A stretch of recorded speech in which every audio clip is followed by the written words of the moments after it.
the heroes lay motionless on the ground, defeated by the gatekeeper of the demon castle. All four of them were unconscious.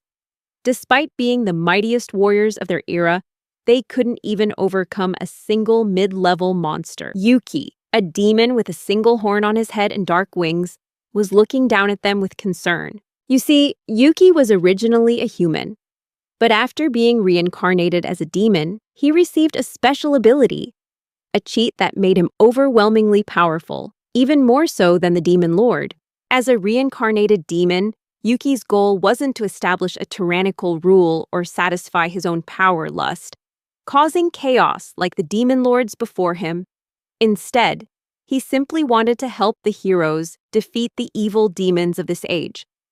To make the world a better place, he was the good guy in this story. And in a story, you can never have too many good guys. The leader of this group is Yuga, the wielder of the holy sword, Excalibur. Next is Mikana, the powerful maid with a secret crush on Yuga, which everyone knows about except for Yuga himself. Another one of the heroes is Raven, a handsome man with sharp features and a mysterious aura, something Yuki just couldn't stand. And finally, there's Cecilia, the group's beautiful nun. The demon attacked everyone with finesse. Raven was hit with a vanishing spell, throwing the group into confusion right from the start. He instantly defeated Yuga, only to heal him afterward. He didn't go easy on Mikana either, as he found her quite annoying. When he saw Cecilia, the demon was gentler, unexpectedly knocking her out from behind and laying her on the floor. But in that moment, his eyes fell upon her beautiful face, and his heart skipped a beat. Although he schemed to keep her by his side, no plan seemed truly feasible. In the end, he simply ordered his 3 loyal subordinates to safely escort the group out of the castle. 30 days later, all 4 of them charged in again. This time without any hesitation. Yuki maintained his evil demeanor, threatening to send them to hell. Yuga bluntly asked for his name, and the demon proudly revealed his lowly status with a mysterious charm. The battle erupted once more, but this time, the evil gatekeeper kept stumbling and tripping over himself. He kept glancing at Cecilia, which angered Yuga, the hero's leader, who was giving his all to defeat the enemy. Just then, Yuki snapped out of his distraction and unleashed his ultimate dark technique on all of them. Unsurprisingly, the heroes were easily defeated. The victor walked around checking each person's condition. Cecilia seemed completely unharmed, and he suddenly thought that he might have unconsciously placed a protective spell on her. His loyal subordinates arrived to carry the recovered heroes out to a nearby forest. But this didn't discourage the heroes. They just kept coming back again and again. One night, as Yuki pondered his plan, the demon lord also realized that some people were trying to reach him. He figured they must be too weak to even get close. However, the real reason the heroes had been held back all this time was the gatekeeper. Once again, the heroes advanced toward the entrance, and this time, Yuki offered to keep Cecilia under his care so they could proceed to the demon lord on their own. Everyone refused, except for the mage in the group. She talked about defeating the demon lord first, then coming back to rescue Cecilia from the gatekeeper. Despite some hesitation, the other 3 reluctantly left Cecilia behind. Yuki couldn't help but blush, finally alone with her. While Cecilia bravely prepared to fight to her last breath, the flustered gatekeeper told her he never intended to kill her. On the contrary, he confessed his feelings, a brave warrior in the battle of love. Cecilia's face flushed red, but she immediately rejected him flat out. Yuki plopped down on the floor, losing all will to live as tears welled up in his eyes. This was the first time he had ever been defeated by the heroes. Cecilia still thought he was deceiving her, until she saw him slumped on the ground, lost in his sorrow. Just as she was about to launch an attack, she suddenly asked why he, a demon, was acting so strangely, when other demons were usually incredibly cruel. Yuki revealed his true identity and the story of his life as a human. Sadly, he also confessed that he had been helping the heroes all along. The bewildered nun asked why he didn't just defeat the demon lord himself, but Yuki replied that he never wanted to sit on the throne in the first place. He resigned himself to his fate, assuring her he'd be fine staying in the small room at the castle entrance, now that she had rejected him. Now, the gentle and kind-hearted nun began to worry about him. Unable to bear seeing him in such a miserable state, Cecilia reached her hand out to Yuki, suggesting he change his form to start a new life outside. In the royal capital of Minerva, the heroes were welcomed with a grand parade, celebrating their victory from the demon lord's castle. Meanwhile, Yuki, having abandoned his post, made his way to Minerva using a map Cecilia had given him. Under his old name, Yuki registered at the local guild, meeting the person who seemed to be in charge, Crayman, who had dark circles under his eyes, exhausted from the flood of work while all the other staff were out watching the parade. Now looking more human, Yuki began to map out his new plan, to make money by taking on guild quests, until the day he could confess his feelings to Cecilia. After 1 week of joining the guild, Yuki had quickly risen to D rank. He grew particularly fond of Crayman over any other receptionist and constantly bothered him for his daily rewards. One day, Cecilia made a surprise visit to the guild, startling everyone. Yuki blushed, standing frozen at the sight of her. The two reunited and sat together in a horse-drawn carriage, chatting about everything that had happened since they'd been apart. Yuki was surprised to have been found sooner than expected, and she replied that he hadn't made a wise choice by not changing his appearance or name. Yuki recalled the pain of breaking his own horns and tearing off his own wings to look more human. When the carriage stopped in front of a mansion, 2 guards immediately pointed their spears at him and ordered him to halt. But Cecilia reassured everyone, introducing him as a friend who had come to visit. Even so, Yuki felt he was perhaps unworthy of being with the one he loved. The way people around him treated him made him question his own worth. They sat facing each other, and Cecilia suggested that Yuki leave the guild. She explained that if they became too famous, they might get hired by other nations. High-ranking heroes were highly sought after, and minor nobles often tried to win them over by offering their daughters in marriage. Hearing this, Yuki suddenly asked if Cecilia had received any marriage proposals. She said she had rejected them all, then continued by suggesting he leave the guild to work directly for her, which would be convenient for him since he already had feelings for her. Yuki boldly refused the offer, declaring that he wanted to pursue her in his own way, achieve success on his own merits, and prove his feelings sincerely. He made it clear that his goal wasn't to work for other nations or become famous, he only wanted her. Cecilia laughed at his amusing nature, believing that only a human could be so foolish and cheerful. The conversation ended, but before they each went their separate ways, Yuki hesitantly asked if he could call Cecilia by her first name, and they both agreed to it. The next day, he confidently walked up to the gates of her mansion, but ironically, was stopped by the very same human guards. Talk about a turn of fate! Disappointed, he wandered into the city and saw Raven, the hero swordsman, surrounded by a group of girls, looking clearly exhausted. Thinking fast, Yuki pointed in another direction and shouted that he had just seen the hero's leader over there. The crowd immediately rushed in that direction, and Yuki quickly grabbed Raven's hand, pulling him away before they could turn back.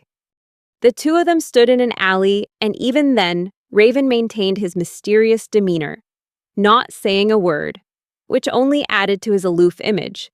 Yuki got annoyed again and was about to leave and mind his own business. But suddenly, he was called back. The voice from behind him rang out. It sounded just like an anime character's. Yuki was stunned, unable to believe his eyes, or his ears for that matter. Yuki discovered that Raven, the cold, silent guy, was actually very self-conscious about his voice. Unexpectedly, the shy young man offered to befriend the former demon gatekeeper, leaving Yuki astonished. When he was little, he was bullied for his voice, and only his mother and his cousin didn't laugh at him, and now Yuki didn't either. The two of them formally introduced themselves. Yuki felt a happiness bloom from within. It was the first time in his life that he had a friend. The next morning at the Adventurers Guild was peaceful, and his breakfast consisted of just a simple sandwich. As he was eating, a beautiful woman sitting nearby smiled at him. She introduced herself as Celia Aquarain, the mother of the girl he was secretly in love with, Cecilia. Yuki immediately swallowed his entire breakfast in one bite, trying to hide his embarrassment as he sat beside her, his heart pounding. Flustered, Yuki tried to push the conversation forward, curious about the real reason she had started talking to him. Celia just chuckled softly at his confusion, then apologized for the rudeness the guards had shown earlier. She explained that she wanted to get to know him better, knowing that he had feelings for her daughter and had decided to test him. She then invited him to the mansion again, and this time, Yuki agreed without hesitation.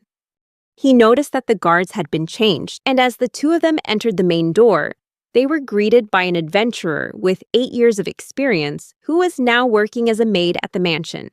While walking around the mansion, they ran into Cecilia in her sleepwear, and she quickly ran into her room, embarrassed that Yuki had seen her like that. Cecilia's mother revealed that she had eavesdropped on their previous conversation and told him that Cecilia had received many marriage proposals, including one from the hero, Yuga. A fire of jealousy erupted in Yuki's heart, and he expressed his intense passion, making clear his determination to pursue Cecilia with all his heart. Celia Aquarain unexpectedly offered to marry Cecilia to Yuki without any prompting, but the demon boy politely refused. He explained that he first needed to build a stable life for himself to be worthy of her daughter. This was a test, and he passed with flying colors, winning the approval of Cecilia's mother. Now, Yuki finds himself deep in the Orcel forest, working as a C-rank adventurer, persistently hunting and slaying a cockatrice. He has been working harder than ever since learning that the hero, Yuga, is also pursuing the one he loves. Suddenly, he is ambushed by an armored, headless demon, who turns out to be one of his former subordinates, Duke Dolahan. The Duke is concerned to see Yuki without his horns and wings, and informs him that 2 of his other subordinates, Harpy Happines and Pixie Chick, have also been searching tirelessly for him all this time.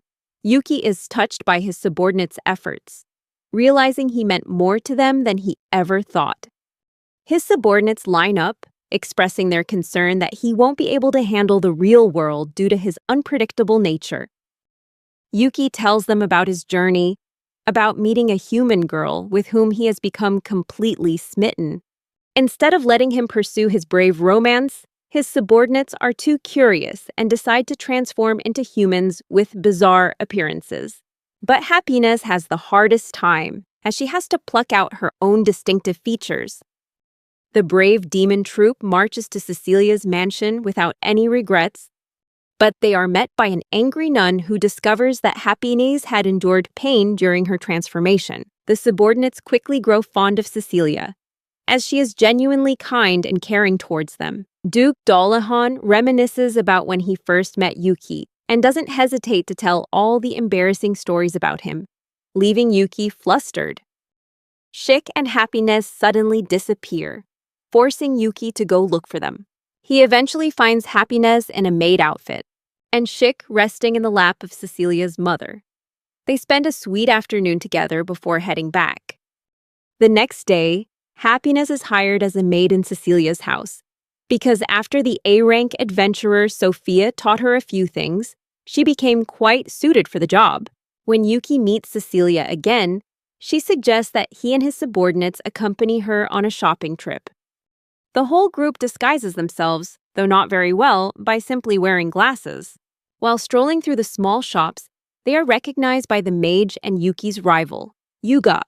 Mikana, also unwilling to give up on her love, decides to team up with Yuki to distract their respective love interests, hoping to win their hearts. In the shop where Yuga and Cecilia are trying on clothes, the 2 lovelorn spies watch as Yuga excitedly helps his crush try on different outfits. Suddenly, Cecilia's glasses fall off, causing everyone around to turn and stare at her. The crowd's attention forces the group to make a quick exit to avoid social formalities, and by the next day, they are all exhausted. Cecilia falls ill, as the interactions from the previous day were too much for her to handle. She's disappointed that they couldn't spend the whole day together as she'd hoped, and promises to make it up with another date. Yuki gets so excited that he starts acting strangely, which annoys Sophia so much that she has to kick him out. After Cecilia recovers, Yuki returns to the guild. Kramen, the man in charge, is in a cheerful mood and won't stop gushing about how well his wife has been treating him lately. Raven, Yuki's only friend, shows up without a word, as usual. Even though neither of them has many friends, Yuki assumes that Raven wants to go on a quest together. On the way into the forest, Raven suddenly reveals that all he wanted was to talk with Yuki. But Yuki, being the talkative one, suggests they quickly defeat the demon and then grab a bite to eat so they can chat more comfortably. They take down the demon with ease, turning the moment into a special memory, as it's the first time either of them has completed a quest with a friend. Afterward, they go out to eat.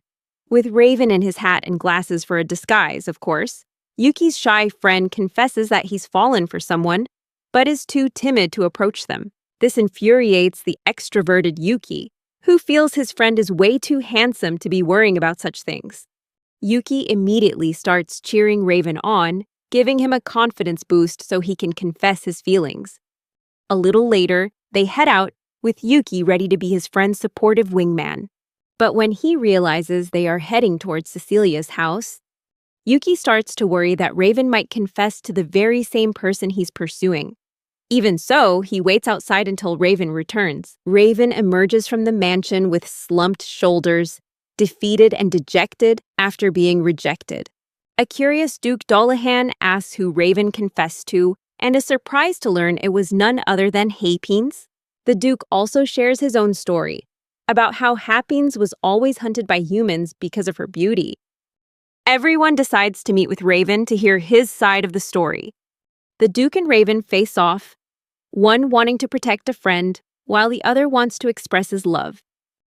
This tense exchange took a touching turn as the two cooperated, helping Raven overcome his fear and take a step toward befriending his crush. After this initial success, Raven invited the Duke to join the night squad, leaving Shik and Yuki living together. That day's mission was to investigate the village of Dagas.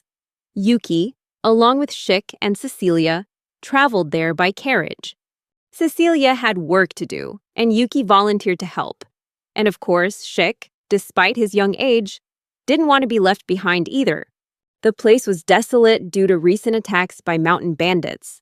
Cecilia ordered everyone to gather, including the injured and the sick. And the three of them quickly got to work.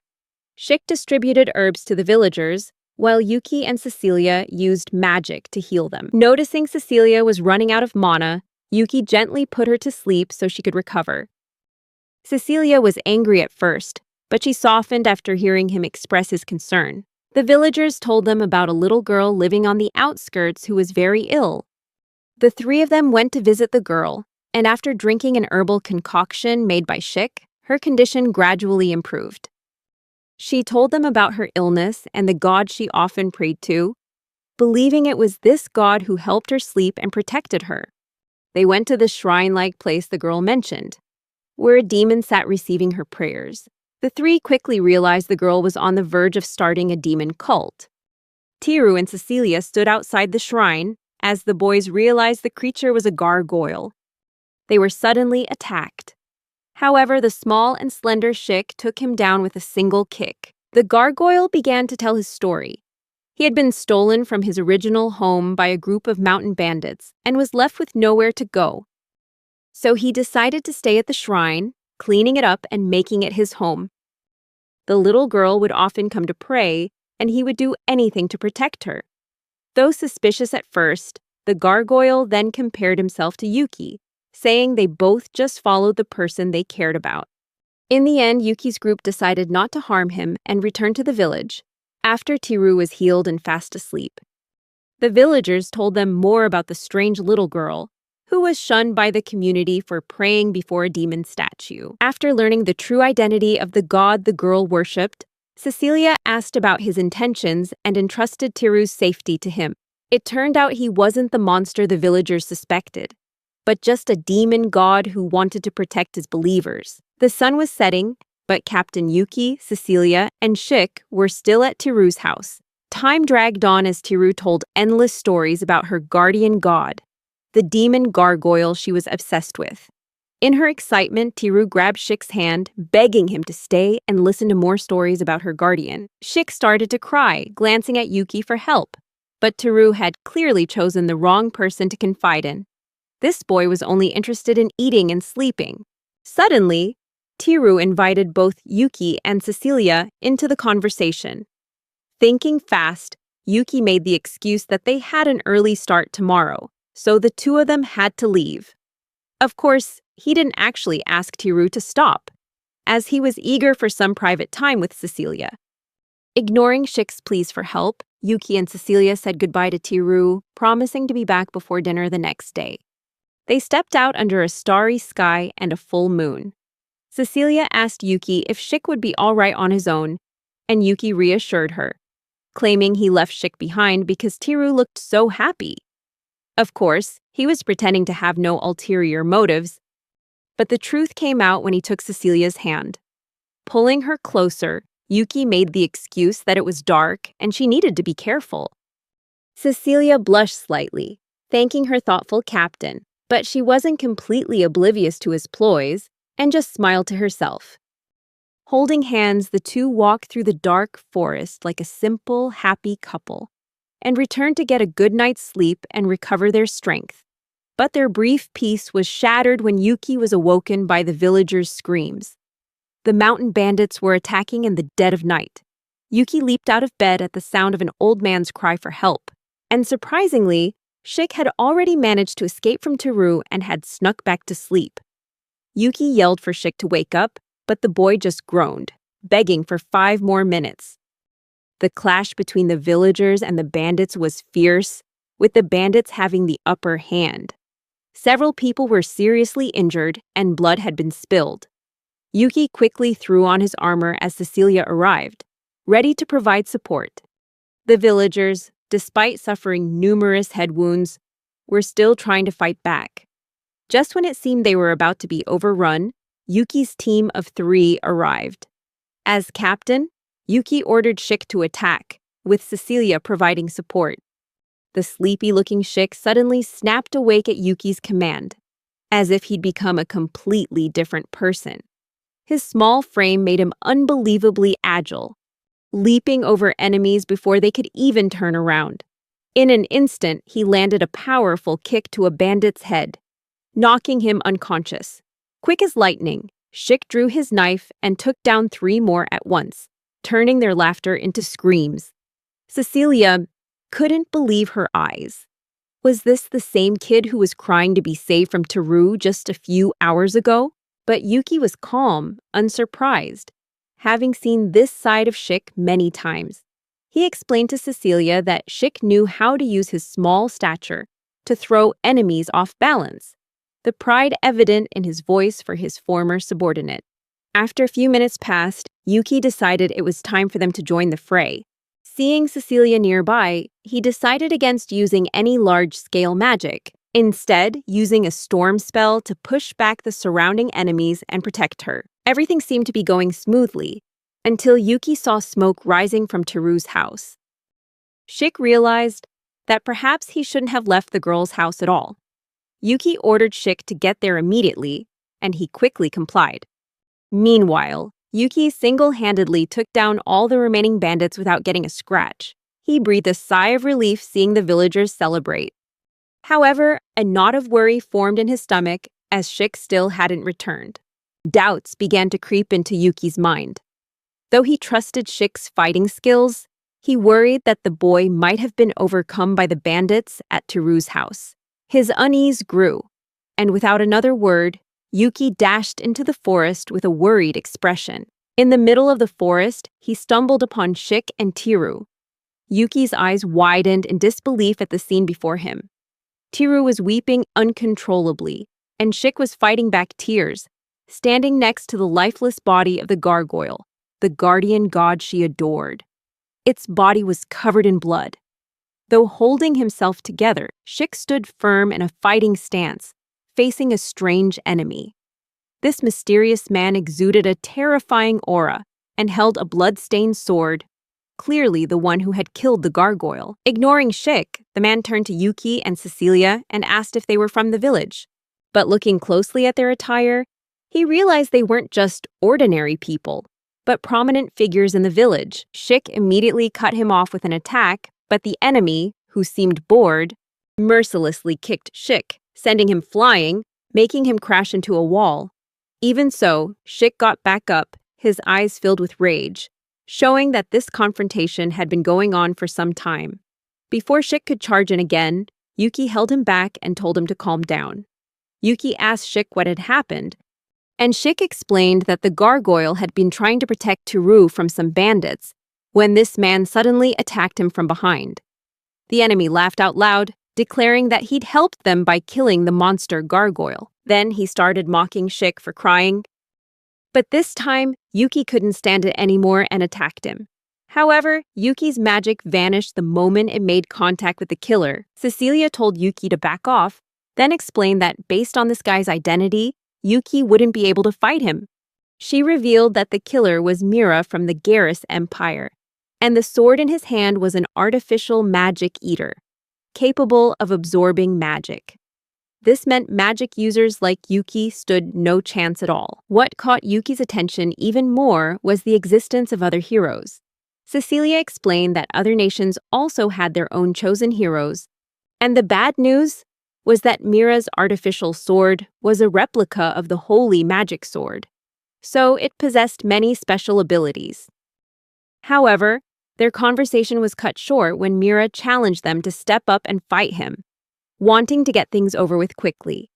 Yuki tried to explain to Mira that the gargoyle he just killed was only trying to help a human, but Cecilia reminded him that Mira had none of the dignity of a hero. His reasoning was that all heroes have the right to kill monsters, and therefore he intended to exterminate them all. Although the gargoyle had his wings severed and had lost an arm, he was still alive. Mira, with a cold demeanor, advanced on the gargoyle, viewing him as a monster that needed to be put down. Teru stood in his way and begged him to stop. Cecilia reminded Mira that if someone from the Garrus Empire were to harm a citizen of the Clarinet Kingdom, it would lead to war. But it was clear Mira couldn't care less about starting a war. He turned his attention to Cecilia, but before he could lay a hand on her, Yuki immediately intervened. After hurting Teru and injuring Shik, Mira now had the nerve to point his sword at Yuki's waifu, something unforgivable.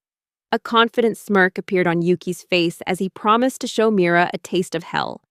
But the problem was, magic didn't work on this guy. Yuki unleashed a storm of attacks on his opponent.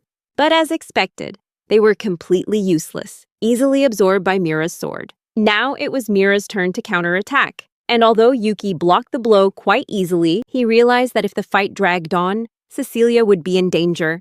Yuki erupted with a massive amount of magic, which took Mira a moment to fully absorb. While he was occupied, Yuki launched a surprise attack from an unexpected angle, securing a temporary victory, a flashy display that made even Cecilia shake her head. As they were bandaging Shik's wounds, Mira suddenly reappeared and launched a spear toward the gargoyle. But instead of hitting the gargoyle, the spear struck Teru, who had rushed forward to protect her guardian. Yuki immediately used his maximum speed to try and stop the spear, but he wasn't fast enough. Teru collapsed from the powerful impact. The gargoyle, stunned, asked why she was willing to sacrifice herself for him. Teru simply replied that he had protected her many times as a guardian, and she just wanted to protect him for once. Unfortunately, Mira was getting back up, partially recovered. Thanks to a magic staff that made him unable to hold back, Mira unleashed a spell that rained thousands of arrows down on Cecilia.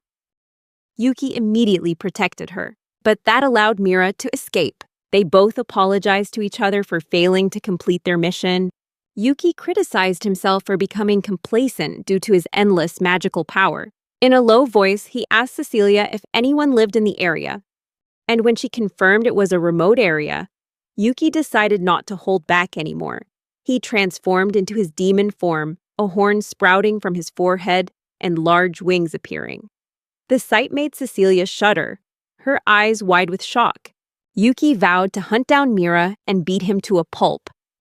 Although his form looked far different from the boy Cecilia knew, he turned back to reassure her, promising that his consciousness was intact and that he was still the same person she knew. He gave her a smile before flying off, leaving Cecilia stunned into silence. Yuki wrapped a scarf around his face and went full speed. And soon enough, he confronted his enemy once more, but this time, things would be different. Mira's face was etched with fear as he saw a true demon standing before him. Yuki declared that he would be punished for the crime of severing his subordinate's wings.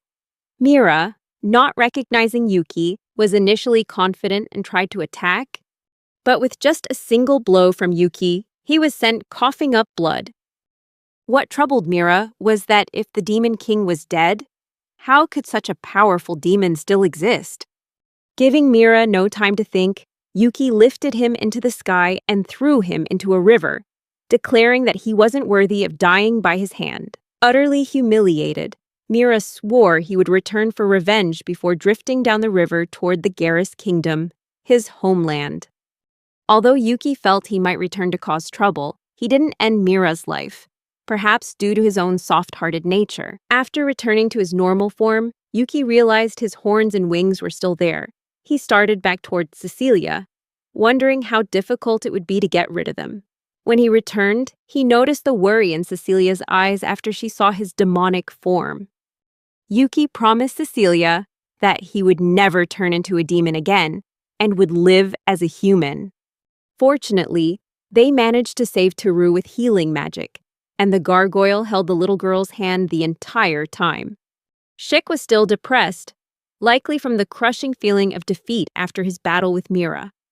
Now that their work was done, the group decided to leave Teru's village. When they went inside to say their goodbyes, they were surprised to find Teru begging them to take her and the gargoyle to the city of Minerva to find a cure for its lost wing and arm. Yuki immediately came up with a plan, turning the gargoyle into a Buddha statue so they could carry it without arousing suspicion.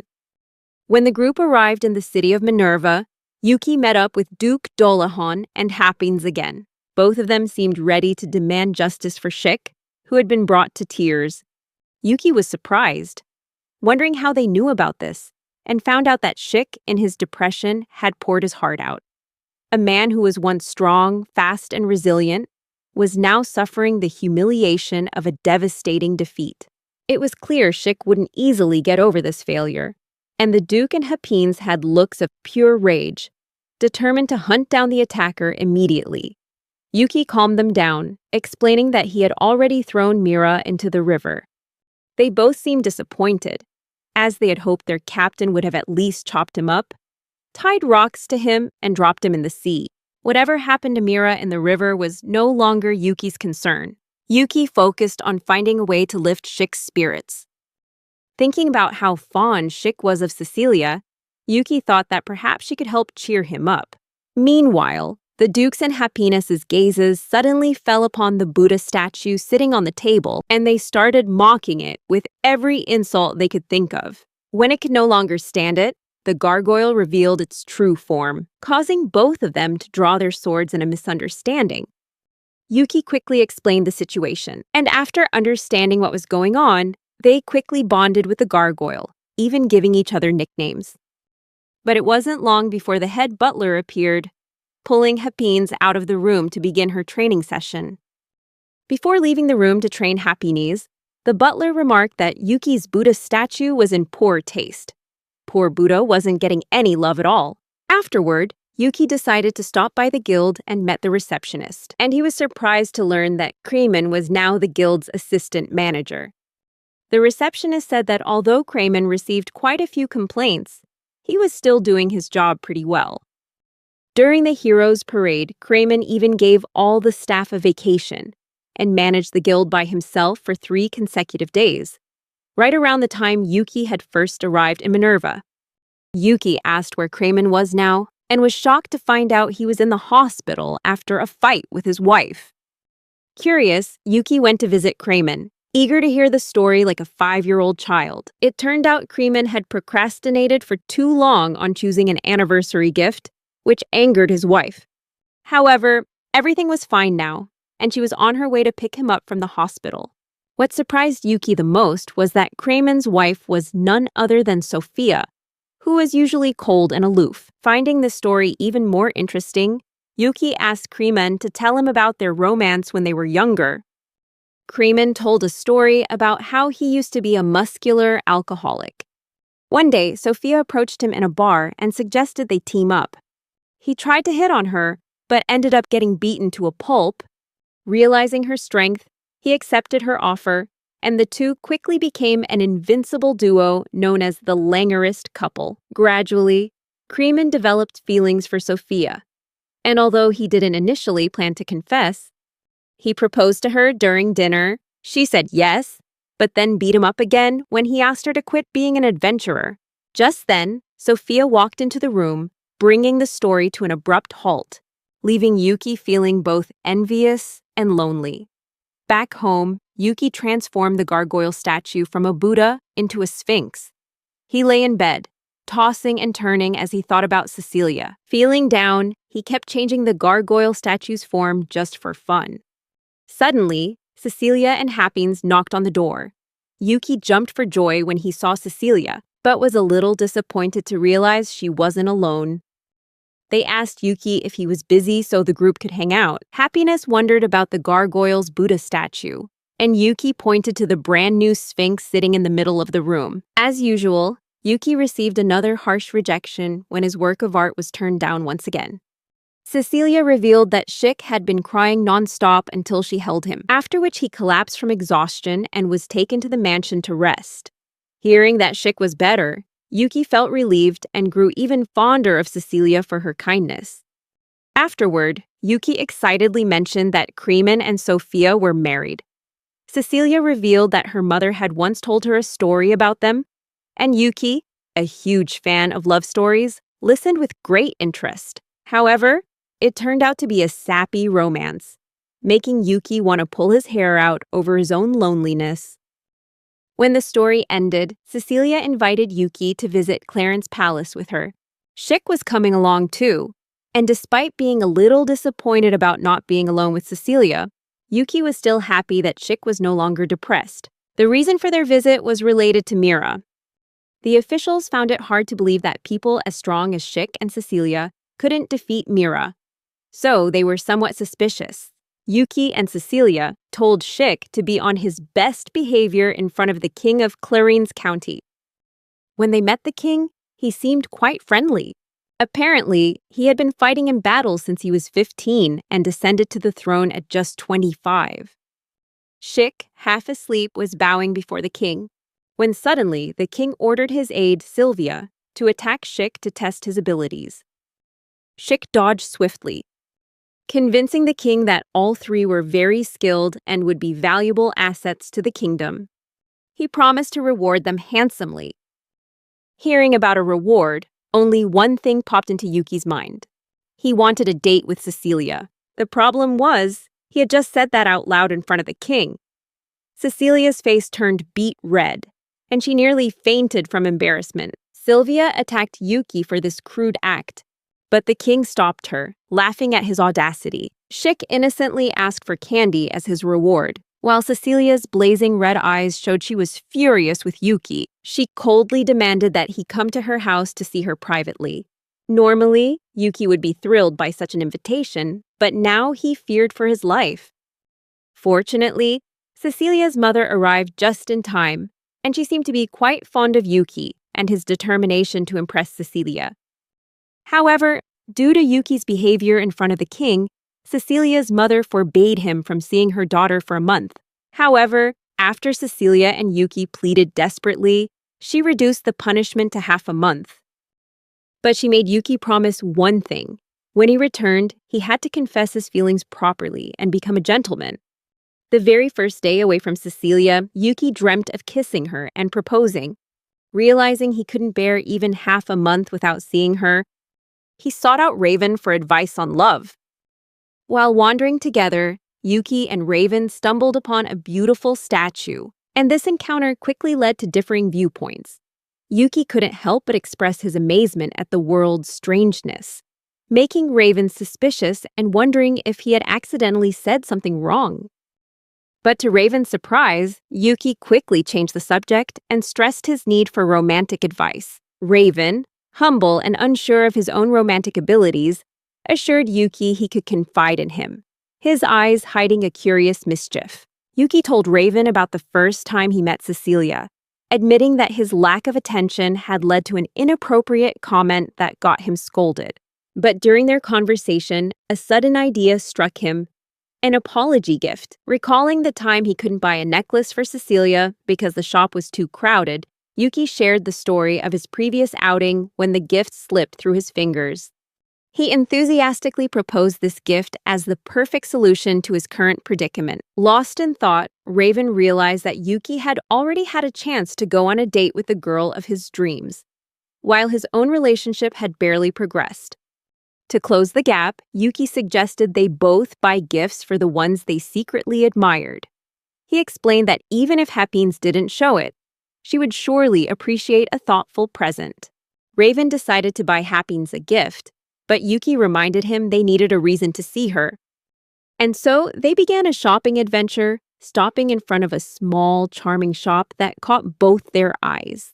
Raven leaned down and whispered in Yuki's ear, telling him they should leave immediately, which confused Yuki.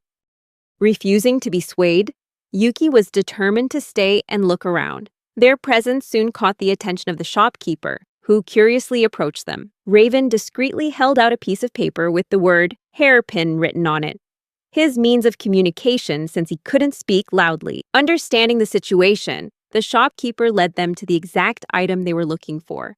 And there before them were the perfect gifts they both needed. Just as they stepped out of the store, they unexpectedly ran into Mikana. She raised an eyebrow, questioning their presence there. Quickly, they both reassured her that they were simply buying gifts, trying to dispel any suspicion. Mikana couldn't help but show her disbelief at the thought of a swordsman like Raven being in love. However, the sound of Mikana's growling stomach abruptly ended the conversation, revealing her true motive. She was starving. Without hesitation, Mikana dragged them both to a nearby restaurant. With a desperate look in his eyes, Yuki whispered to Raven, hastily plotting their escape. The plan was simple yet bold. Eat continuously without stopping to avoid having to talk.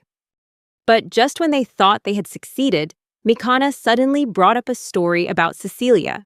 Unable to contain his curiosity, Yuki ruined the plan by interrupting Mikana with a barrage of questions. Caught up in her memories, Mikana began to recount the pranks Yuga had played on the Saintess. Raven, unable to hide his envy, commented that Yuga was lucky to have such interesting situations, which annoyed Yuki. They continued to delve into stories about Yuga, recalling the times he had unintentionally formed unnecessary relationships, hindering their noble mission. This was also a valiant effort to redirect the conversation, avoiding any mention of their own personal love lives. They succeeded in diverting Mikana's attention, and she began to tell a captivating story, leading to a shocking revelation. The victory against the Demon King wasn't thanks to a famous hero, but to a low-level demon in the Demon King's castle. Yuki, chuckling to himself, guessed the Demon King never saw that coming.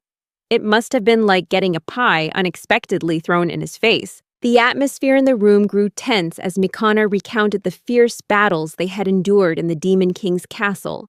Each fight brought them face to face with death, their lives hanging by a thread. But what tormented Mikana the most was the fact that their survival was only possible thanks to the intervention of an astonishingly powerful demon. Her voice trembled as she recalled the moments they fell into critical situations, their bodies exhausted and covered in injuries. And it was in those desperate moments that the demon would appear, wielding extraordinary power, healing their wounds and giving them the chance to fight on. Although the demon's help was undeniable, Mikana couldn't shake the feeling that it helped them only out of pity for their feeble attempts to win. This reliance on the demon's pity gradually broke Mikana's spirit. She revealed that every encounter with that demon was a painful reminder of how insignificant they were before the terrifying power it possessed. The demon constantly emphasized the power gap between them, as if they were nothing more than toys in its game. What stunned everyone the most was when Mikana revealed the condition the demon had set for them to survive and continue their journey. They had to abandon Cecilia, their beloved saint, and continue on without her. It was a cruel condition, striking at the very core of the team's purpose and bond. O'Connor admitted that she had convinced everyone to accept this condition, but Raven expressed his disappointment, questioning if it would have been acceptable had Cecilia died. Yuki tried to justify his actions, revealing that at the time he just wanted to get closer to Cecilia, and that's why he had proposed the condition. Mikana continued to recount the details of what happened next, sharing that they once thought they understood the enemy's strength and were prepared for victory. However, the demon's appearance shattered that confidence. Mikana revealed that the reason they couldn't allow themselves to be defeated by an unarmed demon was to uphold the hero party's prestige and protect the IGA organization's reputation. As their failure dragged on for a whole month, the excuses in their report started to lose their credibility. In that decisive moment, the demon offered an alternative solution. Mikana confessed that for the good of the group, she was forced to accept the demon's offer. She explained that she'd made this difficult decision for the team's sake, even if it meant carrying the burden of regret and guilt. After defeating the Demon King, Mikana rushed to the room where they had left Cecilia, despite her exhausted body. She expressed her shame and apologized for only now being able to reveal the truth. Mikana admitted that she couldn't tell Cecilia the whole story and had instead been drowning in guilt and suppression, spurred on by Yuga's encouragement. She explained that her true purpose was to protect Yuga, the childhood friend she secretly loved. After finishing her story, Mikana left, leaving Yuki and Raven stunned by what they had just heard. The 2-week wait finally came to an end, and Yuki was eager to see Cecilia again. However, a girl arrived with a message from Cecilia, asking Yuki to come to the mansion at noon the next day. Thanking the girl, Yuki invited her inside and mentioned that he planned to take a walk around the city. While in the city, Yuki heard about a shop famous for its delicious pastries and decided to stop by. Upon entering, he was surprised to be greeted by a muscular man. The man explained that his sister was sick, so he was running the shop for the day and had accidentally crushed some pastries by using too much strength. Through the way he cared for his customers, Yuki could see the man had a kind heart. While there, Yuki bought some food for a crying child, but the peaceful atmosphere quickly changed when a thief suddenly snatched the bag of items from Yuki's hand. Determined to get back what was stolen, Yuki quickly gave chase and took down the thief with a powerful kick. However, Yuki was shocked to realize the thief was Yuga, who then accused him of being the thief. Despite Yuki's attempts to clear up the misunderstanding, Yuga's rage escalated as he recklessly attacked Yuki with his sword. Yuki found himself in a heated argument with a stubborn guard who refused to believe his wallet had been stolen, while Yuga easily painted him as the villain in the situation. Frustration boiled inside Yuki as he thought about how Yuga had turned him into the culprit. Just as the tension reached its peak, a figure stepped out from the shadows. It was none other than Commander Raven, the city's renowned hero. Raven stepped forward, holding a piece of paper that recorded what had actually happened. Yuki's eyes widened in relief as he realized Raven had come to help him. Gratitude filled him, realizing that without Raven, he would have been stuck in this bizarre situation forever. With an understanding smile, Raven assured Yuki that he would remind Yuga to be more careful next time. Mustering his courage, Yuki asked if there was a way to communicate with the other heroes. To his surprise, Raven nodded in agreement, explaining that he often used handwritten messages during the hero party's meetings. Yuki found the reasoning behind it all to be strange, yet convincing. What was surprising was the failure to investigate Cecilia's son for activities that might have led to these grave misunderstandings, especially after his wallet was stolen by a human, causing him to be mistaken for the perpetrator. With Raven's message for Yuga already written down, Yuki was determined to find Yuga and resolve the issue once and for all. Yuki confronted the Duke about his recent actions, but only received a denial from the guards. The Duke asserted that in public, he would only address Raven as Commander Raven. Just then, Irene entered and pulled the Duke away for training, leaving Yuki to ponder the possibility of elves becoming knights. While Yuki was lost in thought about the world's mysteries, Yuga appeared majestically. The two quickly fell into a pleasant conversation, reminiscing about their previous meeting before Yuki's walk with Cecilia. With the intention of making amends, Yuki suggested they stop by a nearby restaurant known for its excellent food. Upon entering the restaurant, Yuki felt a sense of familiarity, realizing it was the same one Mikana had once recommended. Unable to hide their admiration for the restaurant's perfect organization and spacious interior, they quickly ordered their food. Yuki took this opportunity to apologize for his earlier haste and misunderstanding. Yuga, ever the forgiving friend, reassured Yuki that there was nothing to worry about. But deep down, Yuga still felt guilty and wondered how a hero like him could have made such a mistake.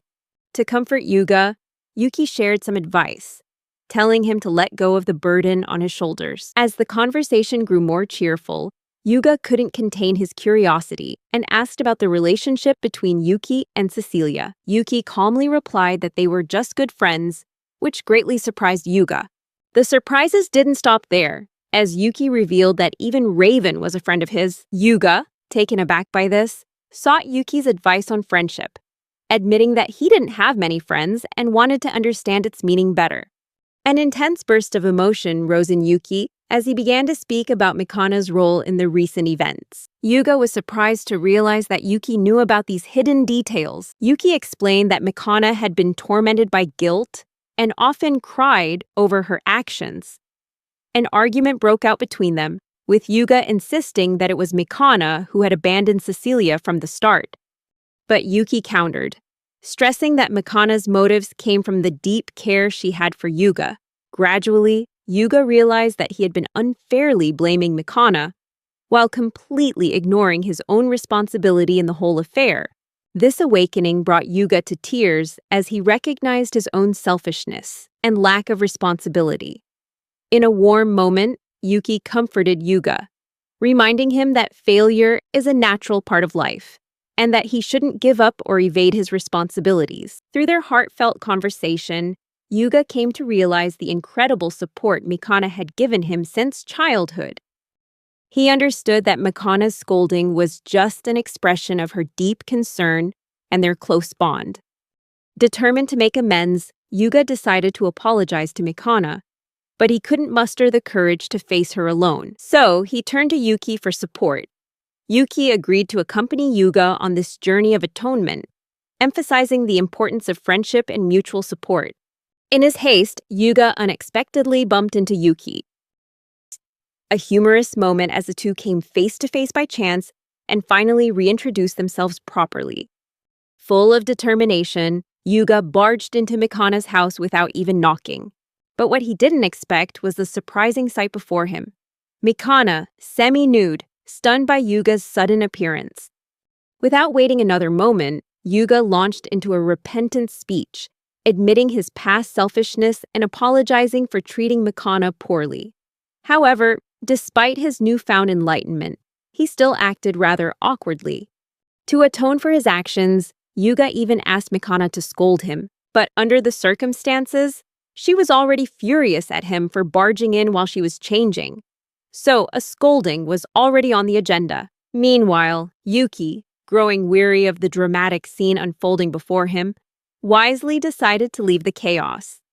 He chose to go for a walk with Tiru, and she happily agreed to join, clearly also wanting a temporary escape from the tense situation.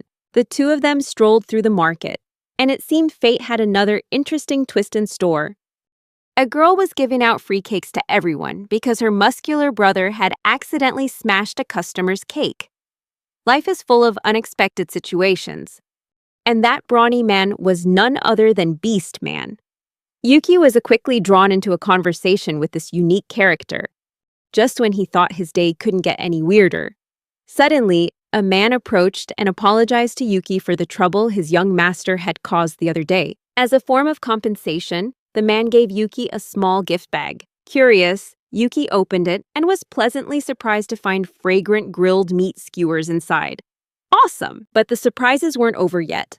On his way, Yuki happened to run into Happiness again. And in her excitement, she led him to her workplace, which was also where he hoped to meet Cecilia again. The reunion, after half a month of waiting, made them both feel as though a whole year had passed. Filled with the joy of love, Yuki didn't come empty-handed and gave Cecilia the free food he had received from the market. He confessed that both gifts were freebies, which made Cecilia laugh, brightening the mood between them. As they chatted, Cecilia prepared more cake for them to enjoy. Yuki savored the delicious cake and endlessly thanked Cecilia for her cooking skills. Though he was once the Demon King in a castle, Yuki now felt happy because he had found a reason to live. And that reason was Cecilia. Just as their conversation was getting deep, the dynamic duo of Yuga and Mikana suddenly appeared to see Cecilia. Yuga, with great courage, stepped forward to offer his sincerest apology to Cecilia. But before he could finish his sentence, smack! A powerful slap from Mikana landed across Yuga's face, creating a dramatic turn of events. Undeterred, Yuga mustered his courage once more, begging Cecilia to unleash all her anger on him, as if a good scolding could cleanse his soul. But Mikana, realizing the importance of voicing her own remorse, took a deep breath and apologized herself. Mikana poured her heart out, trying to express her deep regret, but Cecilia, ever the wonderful friend, didn't let her suffer a moment longer. She cut Mikana off, opening her arms to accept the apology, metaphorically, of course. Why prolong the agony when forgiveness is just a hug away? Just then, Yuki stepped in like a well-timed savior, gently giving Cecilia the hair clip he had prepared earlier. The hair clip seemed as if it were made for Cecilia, complementing her beauty with stunning perfection. Even Mikana couldn't help but praise her, admitting that Cecilia looked truly gorgeous with the hair clip. Clearly, Yuki's fashion sense was not to be underestimated. In this tender moment, Cecilia turned to Yuki and sincerely expressed her gratitude for his intervention in the Mikana and Yuga saga. Yuki, ever the humble one, confessed that he couldn't bear the thought of their relationship falling apart. Both Cecilia and Yuki realized the profound impact they had on each other's lives. They exchanged a look full of happiness, hoping this newfound bond would continue to blossom. Cecilia, an optimist, entrusted her heart to Yuki, knowing he would always be there to care for and protect her. Yuki, in a tense moment, clutched the necklace he planned to give Cecilia. He realized the stress and importance of the moment, stepping outside to take a deep breath, as if anxiety were clinging to him, making it hard to think straight. Meanwhile, Yuga, unable to contain his excitement, urged Mikana to investigate inside Cecilia's castle. Seeing Yuki was distracted, Mikana gave him a light slap to bring him back to reality, reminding him that they needed to focus on the task at hand. Yuki, his heart pounding, apologized to Cecilia as they both entered the castle. With courage, Yuki approached Cecilia, his sweaty hands trembling as he tried to touch hers. The air was thick with tension, and Yuki couldn't stop overthinking. He was afraid that Cecilia might not like the gift, the fear of rejection clinging to his mind like a thorn, making it impossible for him to think clearly. While Cecilia waited patiently in the hallway, Yuki struggled with the turmoil in his heart. Finally, he steeled himself, took a deep breath, and walked towards Cecilia again. She stood there, seemingly aware of what he was about to do. But just as he was about to give her the long-awaited gift, fear overwhelmed him, and Yuki quickly ran away, unable to control his anxiety. Yuki decided to take Cecilia to a secret place within the mansion. His curiosity piqued when he overheard a conversation from a nearby room. Holding his breath, Yuki listened intently and discovered some shocking news. Creeman and Sophia had just welcomed a child into the world. Sophia, determined to protect her daughter from Creeman's influence, had taken on the noble task of raising the girl herself. Just as Yuki was on the verge of a major discovery, danger suddenly appeared. He grabbed Cecilia's slender hand, his heart pounding with adrenaline, and the two of them dashed through the mansion's confusing, maze-like corridors, trying to evade their pursuers. Eventually, exhaustion caught up with Cecilia, her voice tinged with weariness as she asked about Yuki's intentions in this dangerous mansion. With sincerity and determination, Yuki confessed that he had found a quiet place, a paradise just for the two of them. A glimmer of hope in his eyes, Yuki gave Cecilia a precious necklace, a symbol of his unwavering affection. He recounted the time she couldn't buy the necklace she wanted because of a troublemaker in the shop, but now he proudly told her that he had gotten the gift, and his feelings for her were unshakable. Cecilia, filled with joy and with her eyes shining, expressed her deep gratitude and promised to cherish the necklace. This happy moment, however, was quickly shattered when Yuga suddenly burst into the room, his voice full of displeasure at seeing Yuki and Cecilia together with no one else around. The two decided to leave the mansion and walk together into the splendid garden, where the twilight still lingered, creating a peaceful atmosphere. Yuki, a young man on a quest to win the love of his life, now saw the obstacles blocking his path clearly. So he decided to go to the guild to find answers. Yuki angrily demanded why the high-level quests he completed didn't yield worthy rewards, while he was still stuck at B rank in the MSIs. Kramen argued that Yuki's current position was already very good, since he had only registered as an adventurer half a year ago. Yuki, in his human form, argued that he needed to be promoted faster to achieve a stable life. For Kramen, this meant more high-level quests and more work, something he wasn't enthusiastic about. In the end, Yuki's case was settled when Kramen lazily explained that getting promoted too early could cause trouble, and that advancing quickly wasn't always the wisest choice. Yuki walked home in disappointment. His plan for an early stable life delayed once again. The gargoyle was still in its strange hat-like form, resting on the table. The two of them had a brief conversation before the gargoyle sadly revealed the true extent of its collapse. Deep cracks ran all over its body, an arm was missing, and its wings had been torn away. The temple's guardian deity confessed that he had taken a heavy blow in the last battle and seemed unable to recover normally. With only 5 days left to live, and despite his weakened state, the gargoyle was still worried about Tiru and her declining health. He asked Yuki to take care of Tiru after he was gone, but Yuki, not one to easily accept his friend's fate, immediately stood tall, striking a powerful pose in the middle of the room, declaring that he would commit to finding a cure for the injured gargoyle, no matter how difficult it was.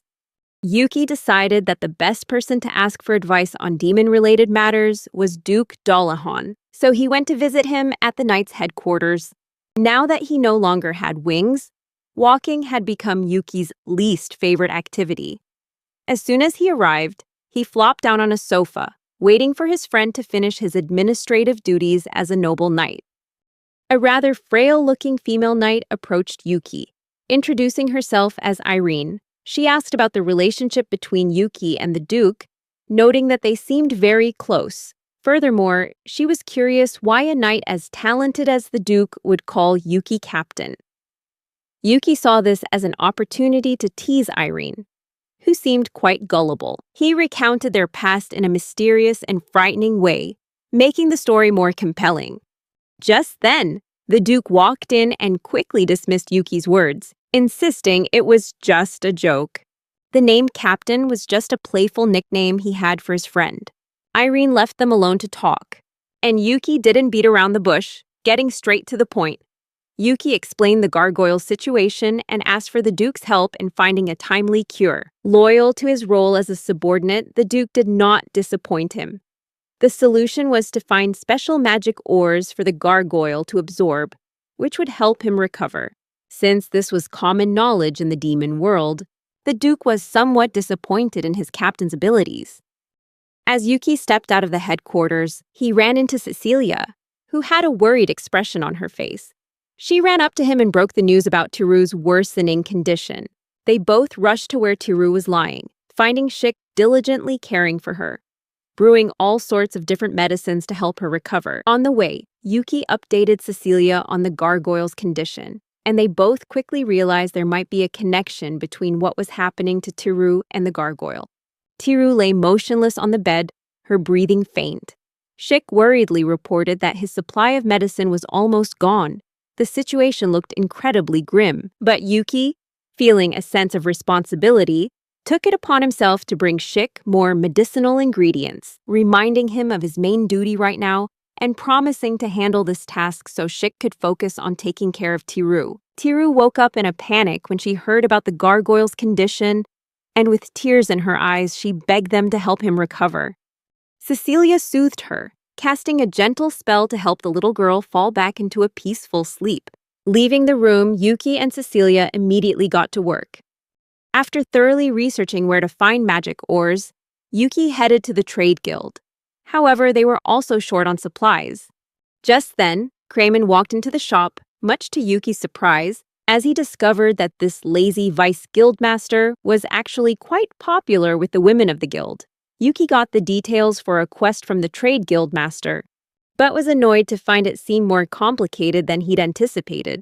Kramen, noticing Yuki's hesitation, tried to rope him into joining the quest right away, but Yuki refused, revealing that he was busy looking for magic ores. Kramen smiled and said that this quest was, in fact, also related to the ores, while also offering a generous cut of the reward and a chance for a promotion to A rank. Yuki finally accepted, since he couldn't afford to waste any more time. Keeping things brief and discreet, Kramen simply told Yuki to meet him in front of the guild the next morning. When the time came, Yuki was surprised to find himself accompanied by Kramen and his wife Sophia, as well as Cecilia. The group boarded a carriage and headed straight for their destination, getting briefed on the quest details along the way. They split into 2 teams. Cecilia and her maid would go and gather the 6 necessary herbs, while the boys' team was given the more complex task of finding the source of the magic ores. Luckily, the quest locations were the same, as the area was known for its rich magical energy. Ever since they'd gotten into the carriage, Kramen had been knocked out cold and was resting his head on Sophia's lap. When Yuki curiously asked why, Sophia nonchalantly replied that they'd just had an argument and she had persuaded him to see her point of view. Apparently, violence was how they settled disagreements. When he came to, Kramen was completely enthralled by his wife's presence, murmuring sweet nothings and acting every bit the perfect husband.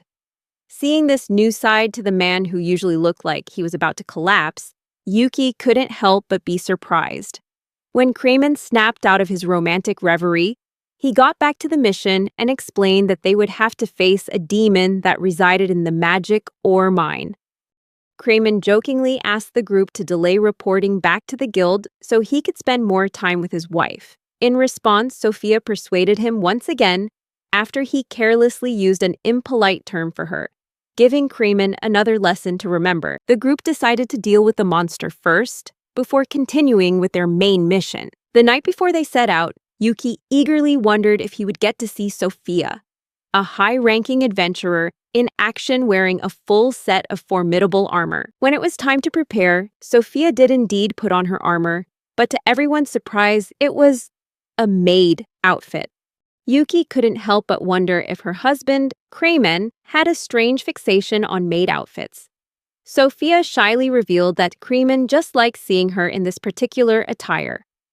When pressed for more details, Kramen shared a sweet secret. He completely acknowledged Sophia's formidable strength, but he still couldn't help worrying about her safety. Seeing her in a maid outfit made the quest feel less dangerous, downplaying the actual risks of their work. Yuki felt a bit envious of the love the couple shared, and as they started to enter the mine, he curiously asked if they had any children. Kramen happily began talking about his daughter and son, but his story was cut short by monsters blocking their path. Without wasting a second, Sophia immediately charged into attack. Kramen used magic through his Shikigami ability, but true to his lazy nature, he let the paper Shikigami operate automatically with their pre-imbued power. Rather than controlling them meticulously, the paper Shikigami quickly defeated the giant monsters, clearing the path for the group to venture deeper into the mine. Deeper inside, they came face to face with the real enemy, a mutated, rock-eating monster. Its body gleaming with an unusual luster, which revealed it was the very reason the magic ores were being depleted. Crayman warned them of two things. First, not to use magic, as it would be ineffective, and second, that the monster's body needed to be kept intact after it was defeated. He suggested that Yuki allow the monster to swallow him, using protective spells to keep himself safe. But Sophia immediately stepped in, arguing that she was a better fit for this particular battle. Crayman's whole demeanor changed as he poured all his energy into protecting his wife, a level of dedication he probably wouldn't have shown for Yuki, the team's unlucky guy. The group coordinated their magic to hold the monster in place.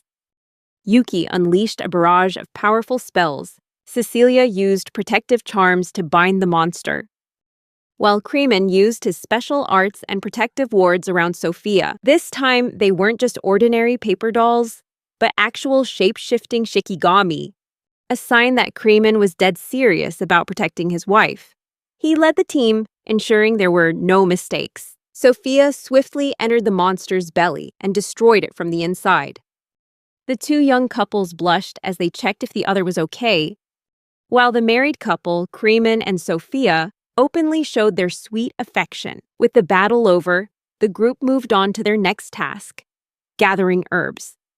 This took quite a while, as the wreckage from the fight made harvesting difficult. Finally, they headed to their lodging for the night. But before settling in, Yuki asked Cecilia if he could return to his true demon form to quickly confront an enemy. Waiting until everyone in the inn was fast asleep, Yuki went downstairs and was surprised to find Cecilia still awake. When he asked why, she showed her support and helped him sneak out. She gave Yuki all sorts of herbs, magic ore, and even food for his journey.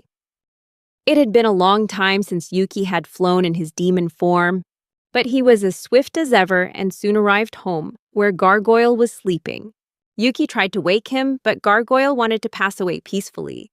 However, he couldn't resist Yuki's determination and decided to let him do as he pleased. Without a word, Yuki began stuffing pieces of magic ore into Gargoyle's mouth. The cracks on his body slowly healed, and the ore seemed to be working wonderfully.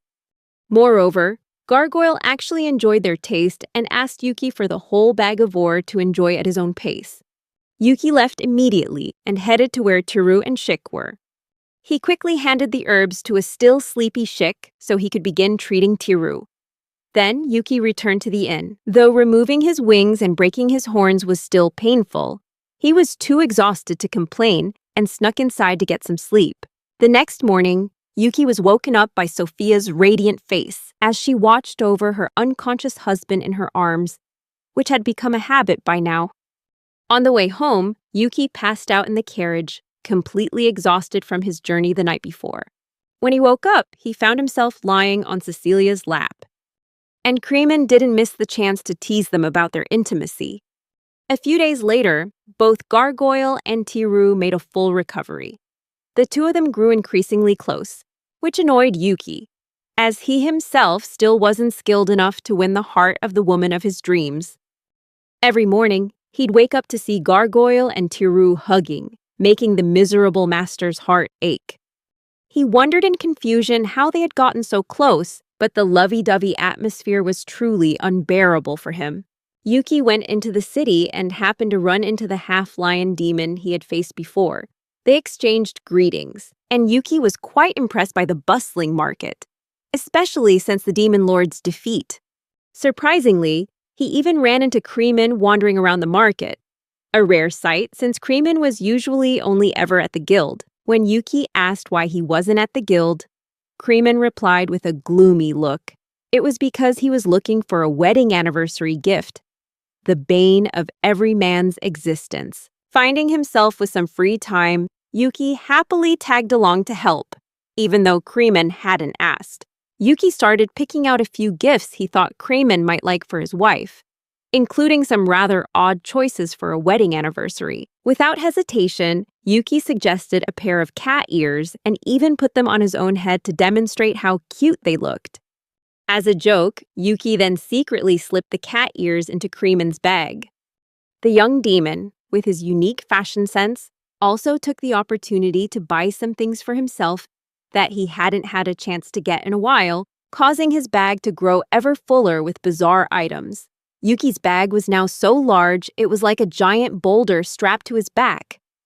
And this unique fashion sense was not appreciated by the Vice Guild master, Kryman. He bluntly called it eccentric. But it had to be said that Kryman, the devoted husband, a compliment, had great taste in gifts. He bought a new apron and a set of imported spices. In return for Yuki's help, Kryman generously gave him an A-rank mission on his day off. Yuki, ecstatic, rushed into an alley to change. When he returned, Yuki looked like a fashion disaster. He wore a large, cumbersome mask and a long black cloak, creating a mysterious aura, but not the kind anyone wanted to investigate. The addition of mismatched accessories made his appearance even more unbearable. Accompanying the mysterious man, Kryman approached the reception desk and requested an A-rank mission for the special individual standing behind him. When the receptionist asked for his current rank and name, Yuki replied that he was Black Lightning, the magic swordsman. Unable to stand the corniness of the name, Kryman just tossed out a good luck and quickly left, leaving Yuki to handle everything himself. With his dramatic new persona, Yuki accepted 4 A-rank missions, clearly biting off more than he could chew. But he promised the receptionist he would be back within 10 days. In his ridiculous outfit, Yuki quickly completed most of the missions, but seemed surprised by everyone's cold reactions toward him. The final mission was to eliminate a group of troublesome bandits. After discovering them, he drew his lightning bolt-shaped magic sword, wielding it skillfully and casting a spell that made lightning strike the blade, creating a spectacular light show. However, the bandits weren't intimidated at all, and laughed at his ridiculous costume. Even so, Yuki quickly tied them all up, only to come face to face with an approaching night squadron, led by Raven and the Duke. Yuki declared the mission complete and prepared to leave immediately. Raven pointed at the bound bandits and whispered something to the Duke. The knights were ordered to let Sir Black Lightning go, and Yuki hid behind the trees to eavesdrop. He was genuinely surprised to see that Raven, too shy to give direct orders to his own knights, had to rely on the Duke to relay his instructions. The Duke sent Raven back to complete his important duties, while he discreetly tried to strike up a conversation with his eccentric captain. In a flustered moment, Yuki took off his mask, his face flushing with embarrassment, as he realized everyone might have seen through his disguise. Quickly, he ran home to avoid any further discovery. When he got home, Yuki saw Sophia smiling gently at her husband, holding a cat ear headband. Kryman, in endless pain, was lamenting that he couldn't throw it away because his daughter had grown too fond of it, though he had no idea who had secretly slipped it into his bag. Back at the guild, Kryman had to inform Yuki that his rank would remain at B, as the higher-ups didn't approve of the sudden promotion. Kryman advised Yuki to disguise himself as Sir Black Lightning one more time to take on an A-rank mission. But the memory was just a bitter trauma for Yuki, leaving him trembling in fear. Still reeling from the experience, Yuki entered the guild and was surprised to see Sophia at her husband's workplace. When he asked why she was there, Kryman just held up a bento box filled with beautiful chocolates. Valentine's Day had arrived. A day for happy couples to rejoice, and for single people to be left empty-handed. Yuki hastily left the guild, returning to his apartment without taking any missions for the day. However, he was greeted by the sight of Tiru stuffing heart-shaped chocolates into Gargoyle's mouth, which was too much for his forever alone heart to handle. Unable to bear it, Yuki sought out his only other single friend, the Duke.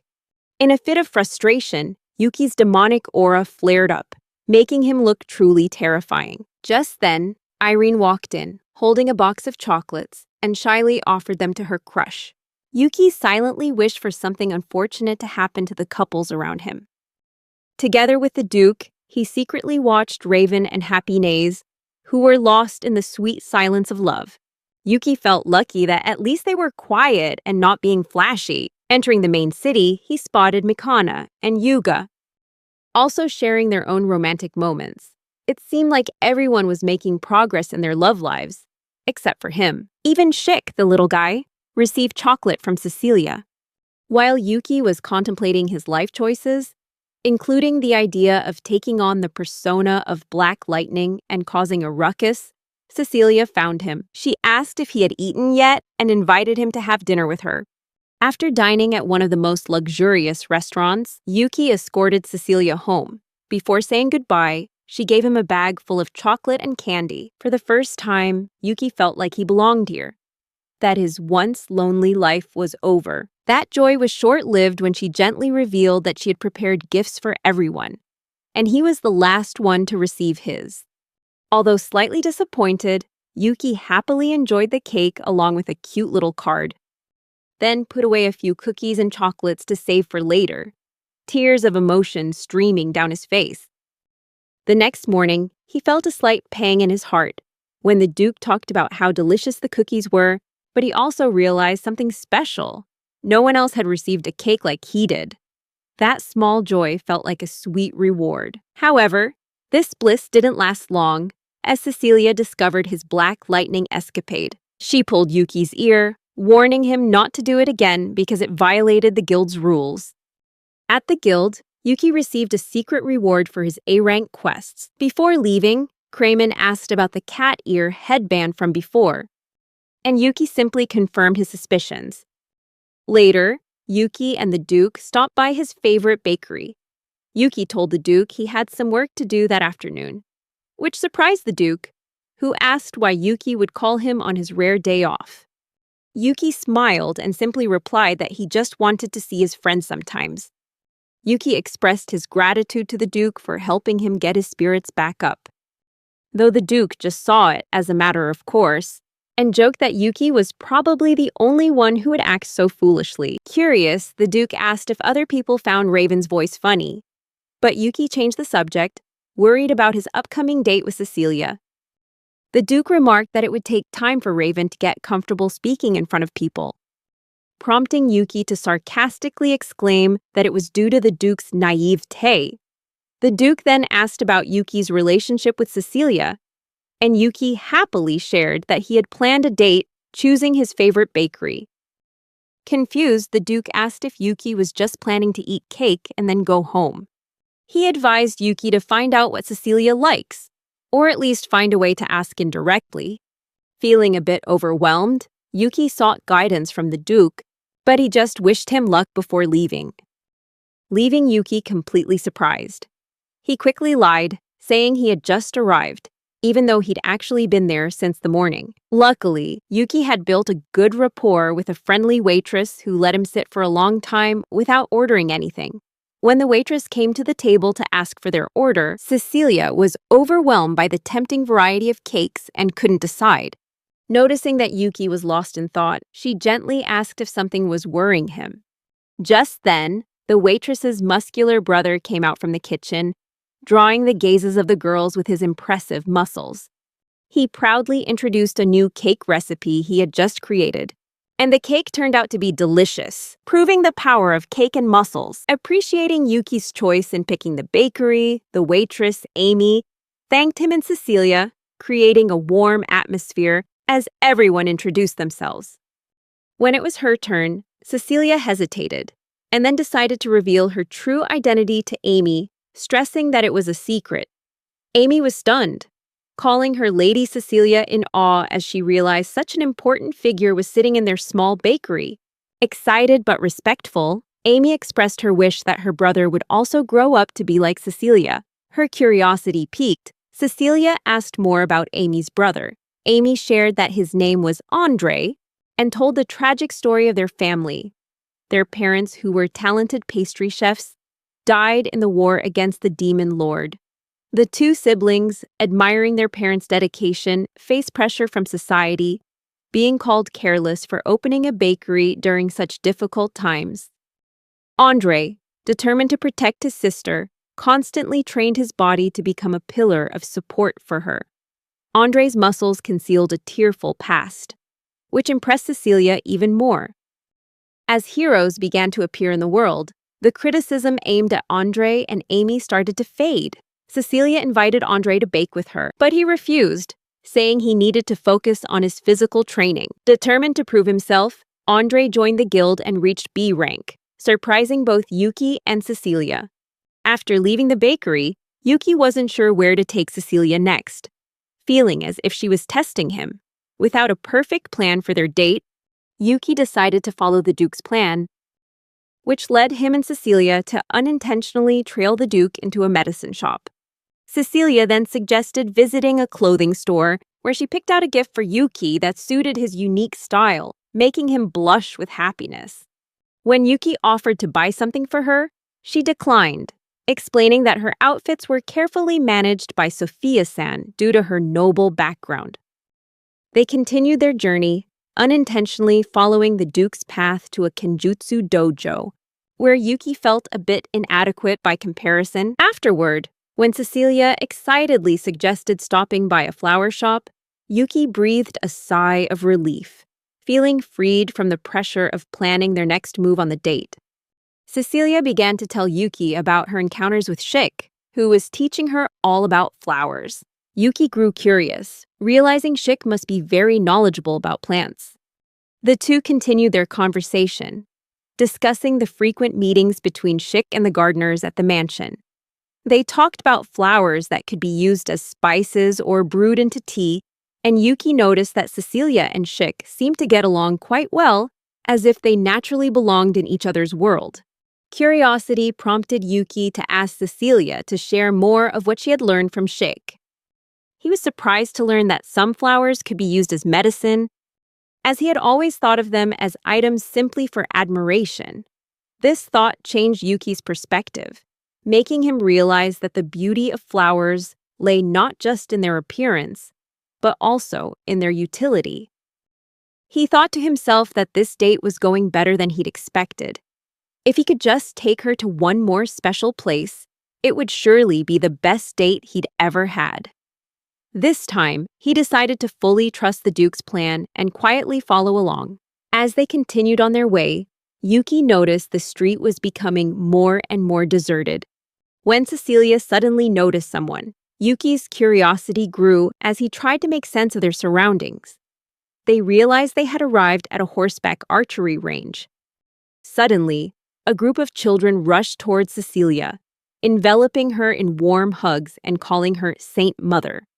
Yuki's surprise grew, and he wondered what was going on. The orphanage manager, Dabate, approached and asked Yuki if he was a friend of Cecilia's. She introduced herself and explained that Cecilia often visited the orphanage to do charity work, teaching and playing with the children.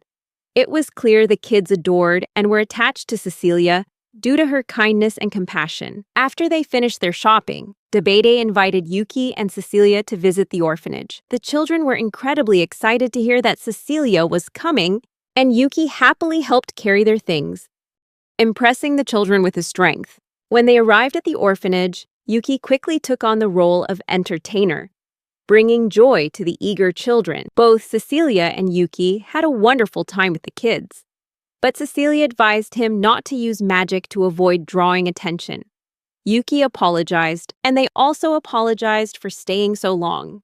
While cooking dinner with Dabate, she reassured them that it was no bother at all and invited them to come back anytime. Reflecting on their memorable day, Cecilia playfully asked if her presence had ruined Yuki's plans. He confessed that he didn't really have any specific plan, but happily recounted their fun experiences at the clothing store, the flower shop, and the orphanage. Finally, Cecilia thanked him for walking her home, and Yuki realized the date had gone well, even if it left a bit of awkwardness between them. Later, Yuki shared his experience with the Duke, and he felt satisfied when the Duke commented that all the effort had been worth it. Confused, Yuki asked the Duke to explain further, and was surprised to learn that the Duke had secretly arranged the entire date.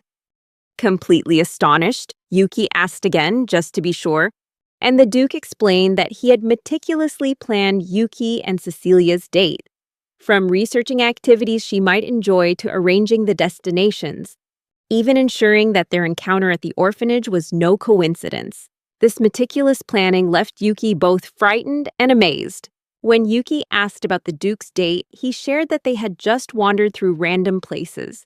The Duke explained that Irene was knowledgeable about medicine and enjoyed mixing potions, so they had visited the medicine shop.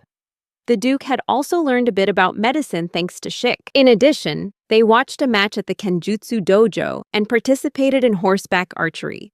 Yuki silently admired the Duke's efforts, but he also realized that the Duke had wanted him to experience it all for himself, instead of explaining it beforehand. Thinking about it, Yuki understood that he needed to be better prepared for his future dates.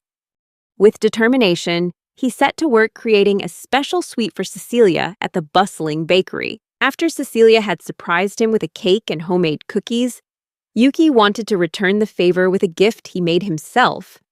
However, anxiety crept in, as he had never tried making such complex pastries before. Overcoming his fear, Yuki sought help from Amy and spent the entire week learning baking skills. With deep gratitude for Amy's dedicated guidance, he expressed his sincere thanks every evening after the shop closed. Meanwhile, Andre was also diligently teaching himself how to bake. Both Yuki and Amy were stunned when Andre showed off his beautiful creation, full of pride and grateful to his little sister for her care and encouragement. As Yuki returned home filled with excitement, a friend came to visit and asked about his plans. Yuki explained about White Day, a day to return the favor for Valentine's Day, and shared his excitement. As the night drew to a close, Yuki couldn't stop thinking about the next day, the moment he would give Cecilia a gift straight from the heart. The next day, Cecilia was absolutely overjoyed and wouldn't stop praising Yuki, making his face turn bright red with embarrassment. Suddenly, Yuga unexpectedly walked in with a gift for Cecilia, infuriating Yuki, who thought Yuga should have knocked first. Cecilia, with her usual calm, advised Yuga to be more careful, and Yuga quickly apologized. Yuga questioned Yuki about why he was in Cecilia's room so early in the morning on White Day. As it turned out, Yuga had also come to give Cecilia a gift. Since Cecilia had given sweets to so many people on Valentine's Day, a whole line of people had come today, including some special characters, to return the favor. Even Mikana showed up, revealing that on a previous Valentine's, they had caused chaos throughout the city, and the knights had to be called in to restore order. To be better prepared this time, Mikana had requested a group of swordsmen to bring along some knights to ensure security for the gift-giving. As Yuga gave his gift to Cecilia, Yuki couldn't help but feel a twinge of jealousy. But Mikana advised him to let them enjoy their private moment. When Yuki wondered if that bothered Mikana, she just smiled and said she didn't want to get in the way. Then Yuga surprisingly gave Mikana a gift, a dress he had found at the market, as a way of thanking her for always taking care of him. Unexpectedly, the dress was the traditional attire of female mages from a foreign land, which surprised Mikana. After their exchange, both Yuga and Mikana left. Meanwhile, Yuki told Cecilia about Gargoyle's intention to give Tiru a return gift. Intrigued by the story, Yuki suggested they go back to his room and invited Cecilia to join. Upon entering, Yuki was annoyed to see Gargoyle touching Tiru, but Cecilia quickly intervened and explained that Yuki had misunderstood the situation. Not wanting any more trouble, Gargoyle quickly ushered them out of the room. Cecilia then suggested returning to the mansion, but on the way, they decided to stop by Creeman's place to see if Sophia had left anything. The guild manager greeted them warmly, and both Cecilia and Yuki were surprised by the abundance of cookies. The woman explained that her husband, with the help of his shikigami, had prepared these cookies as White Day gifts. On their way out, Cecilia recounted that Shik also gives her mother gifts on White Day, an herbal tea that helps relieve shoulder stiffness and enhances beauty. Yuki suddenly realized that even though Shik was just a child, he was no ordinary kid. While feeling pleased with how things had turned out on White Day, Yuki suddenly remembered he had forgotten something. He suggested they visit Raven with Happines. When they arrived, Yuki asked about Raven's whereabouts, But the knights guarding the area said Raven was already inside and had taken Hoppings with him. Cecilia stepped forward and shared with Yuki that Raven had met Happiness during the last security checks and had given her a White Day gift. Happiness was wondering whether or not she should open Raven's gift, which made Yuki burst out laughing, remarking that the two of them hadn't changed at all. While Yuki waited with anticipation, Raven appeared, cracking a rare smile, and revealed that he had invited Happiness to join them. Yuki excitedly shared his plan, hoping the three of them could spend some time together. However, Duke and Cecilia couldn't make it due to prior commitments, making Yuki feel a bit like a third wheel as the group prepared to leave. Just as they were about to go, Yuki suddenly stopped, saying they were waiting for one more person. Raven thought it might be Cecilia, but when Happiness appeared, everyone was surprised to learn that this was the signal for a new mission. Yuki explained that although Happiness wasn't as strong as Duke, she possessed formidable combat skills and had been a loyal subordinate in past battles. Happiness uses feathers and magic in combat, but her power diminishes if she runs out of her feathers. Raven, surprised and a little regretful for underestimating Happiness, quickly apologized to her. Yuki saw this as an opportunity for the two of them to grow closer. Both Yuki and Raven apologized to Happiness for making her wait. Afterward, they discussed splitting the cost of the horse-drawn carriage, but when Happiness offered to pay, Raven insisted on taking care of it. When Raven stepped away for a moment, Yuki took the opportunity to compliment Happiness's dress and asked curiously about the patterns on it. Happiness revealed that the patterns were actually where she hid her secret weapons, leaving Yuki amazed by her hidden arsenal. Continuing on their journey, they finally reached their destination and realized they needed to find an inn to use as a base. Raven started jotting down important information, but Yuki offered to find an inn in his place. Both of them reluctantly admitted they needed to improve their communication skills, especially when working in a team. After setting down their belongings, they turned their focus back to the mission. Even so, no one seemed willing to start the discussion about the mission, making Yuki feel like he would have to be the one to lead. He shared with the group that their client was the mayor of Freemer, and the mission was to deal with the thefts plaguing the merchant ships. Raven speculated that the thieves might be pirates, based on a notice board they had seen earlier. He also mentioned a similar mission he had accepted on a previous journey, where he had gathered information to track down a pirate hideout. However, Yuki cut in, wanting to add more information. He explained that they couldn't be sure if the culprits were actually pirates, since the money and goods vanished mysteriously while everyone on board was asleep. Raven found it strange that no one noticed any suspicious activity, as there should have been crew members on watch. This led them to suspect the crew might be secretly involved in the thefts. Additionally, Yuki hypothesized that the entire crew could have conspired to steal the money and goods, though this was just speculation. To make faster progress, Yuki suggested they split up. He planned to meet with the head of the Merchants Guild to find more clues, while Raven and Happiness would approach the crew members. Yuki thought that by bringing the members closer, their teamwork would improve, and he secretly planned to set up a date for Raven and Happiness after the mission was complete. Meanwhile, Raven and Happiness began gathering information by questioning the crew members, but some of the sailors looked down on them, enraging Raven and causing him to reveal his true strength. Noticing the situation wasn't progressing, Yuki observed quietly from a distance, thinking about his next move.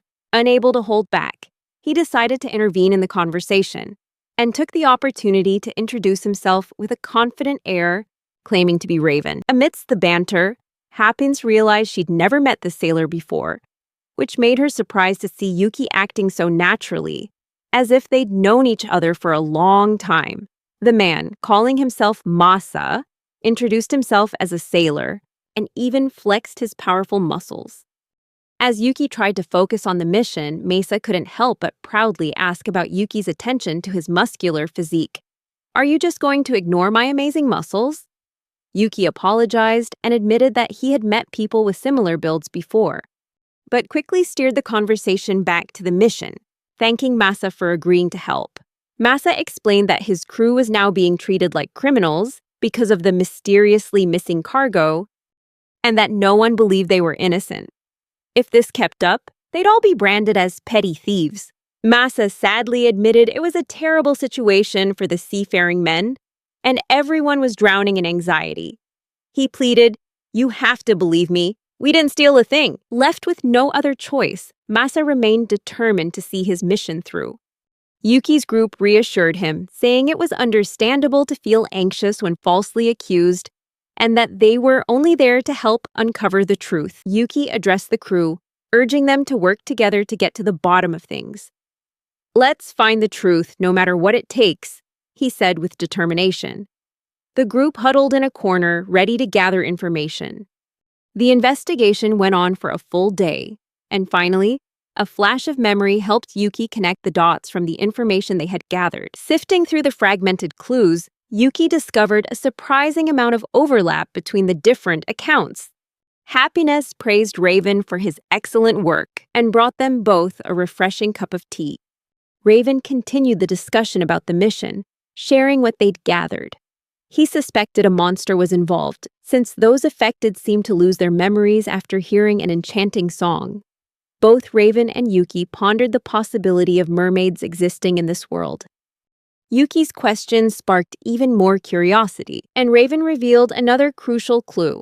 Someone claimed to have seen a mermaid in a nearby cave, and she was carrying a lot of luggage.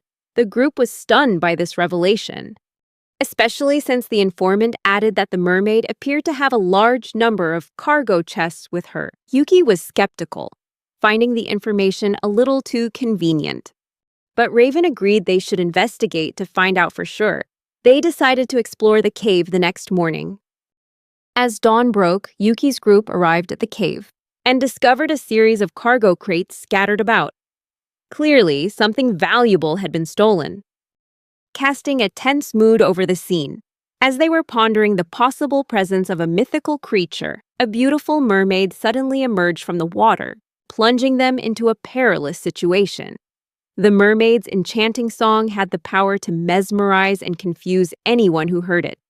To resist, the team had to plug their ears to block out the captivating melody.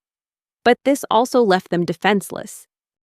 Yuki confessed that despite his best efforts, he couldn't completely block out the mesmerizing sound.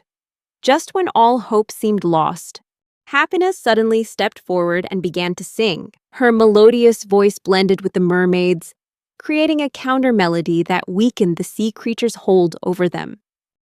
Though feeling a bit dizzy from the song's effects, Yuki noticed something extraordinary. Raven was completely unaffected, moving with incredible agility. Curiosity stirred within Yuki as he realized Raven might possess a special ability: to only hear the voice of the one he loves. This suggested that love might just be the key. Seizing this rare opportunity, they signaled for Happiness to stop singing. And with renewed determination, they bravely faced the enchanting mermaid. To everyone's astonishment, Happiness stepped forward, positioning herself in front of the mermaid as if to protect her. Both Yuki and Raven were stunned as Happiness, against all expectations, chose to act as a shield for the mermaid. The mysterious connection between them seemed to signal a dramatic confrontation. The stage was set for an epic battle, and what fate awaits our heroes as the story delves into even deeper mysteries. Don't miss the next thrilling installment, where every unanswered question will be revealed.